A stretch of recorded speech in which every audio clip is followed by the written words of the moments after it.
بسم الله الرحمن الرحيم. السلام عليكم. كسو دواad Safi channel oo aan kaga hadalno arrimo faa'iido u leh bulshadeena. Maanta waxaan rabaa inaan ka hadlo arrin ku saabsan bulshadeena qurbaha ku nool, khaasatan caruurta.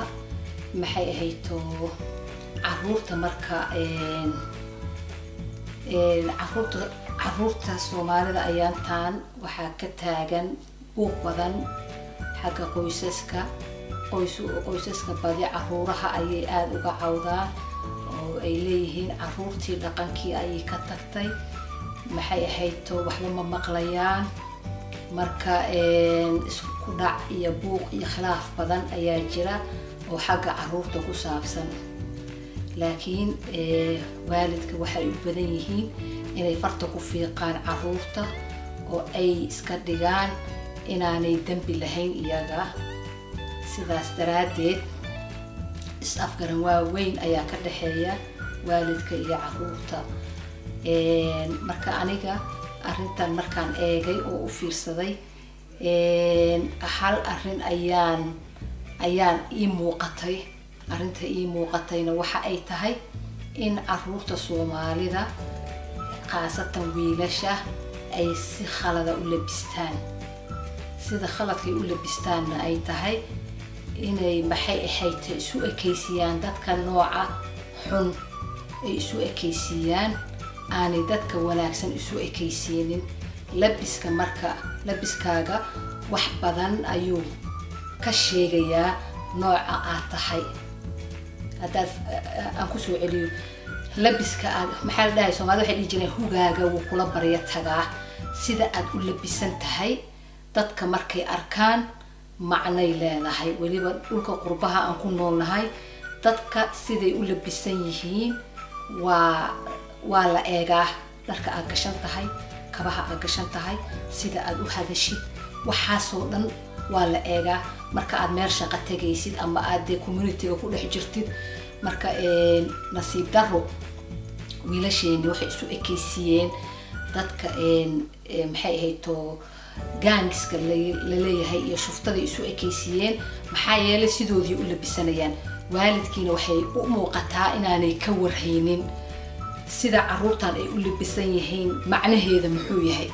wiilkaaga marka uu gashto hoodie qaali ah, suun qaali ahna uu maxay dhexda ku xirto, surwaalkana uu si khaas ma garanaysaa surwaal hadda waxaa la keenay dabada ka sii dhacaya oo surwaalka dabada ka rido, suun qaali uu tuso dadka, hoodie qaali gashto, kaba qaali gashto, timaha uu si dadka qaar u xiirto.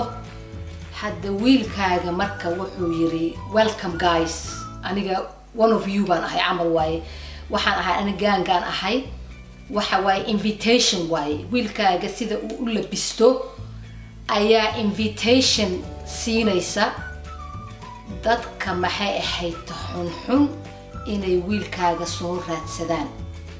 marka taladayda waxay tahay videogan aan idinku siinayo inaad wiilasha khaasatan aad dharka ka bedeshaan oo wiilkaaga sida uu u labisanayo macnaha ay samaynayso aad fahantiin.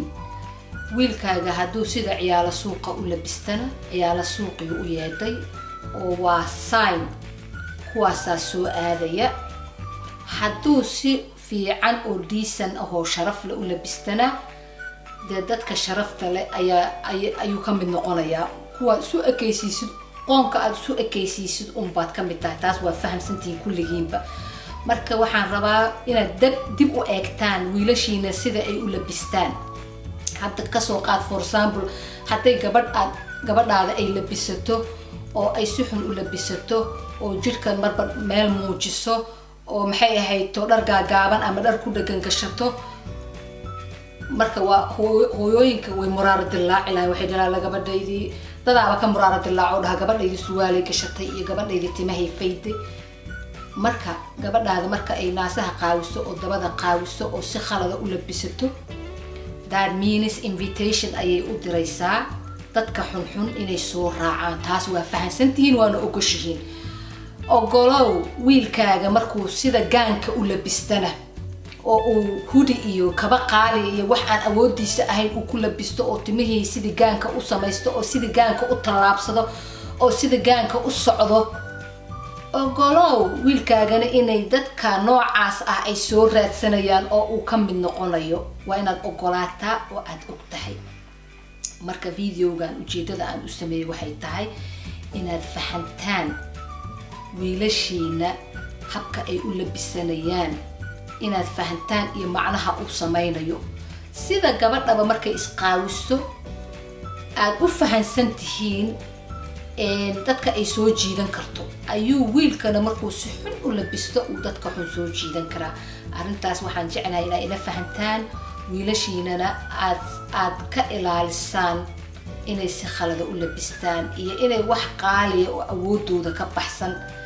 ay ku labistaan maxaa yeelay taasaa iyadana calaamad kala ah marka wiilkan wuxuu tusayaa inuu lacag u baahan yahay oo uu wax qaaliya rabo inuu gato qolyahaas marka jaaniskii ay kula soo xiriiri lahaayeen waayo arrintaas oo ay dhihi lahaayeen okay niyo kaba 400 gashan tahay next style soo baxayo 400 si aad u iibsatid kaale marka shaqan ku hayay marka arrintaas aan isla fahano kana hortagno insha Allah waxaan rajaynayaa inaad videogan ka faa'iideysateen haddaad ka faa'iideysateen ama jeclaysateen thumbs up iyo subscription haddaad su'aal qabtaan hoos iigu soo qoro idinkoo mahadsan wasalaamu calaykum waraxmatullaahi wabarakaatuh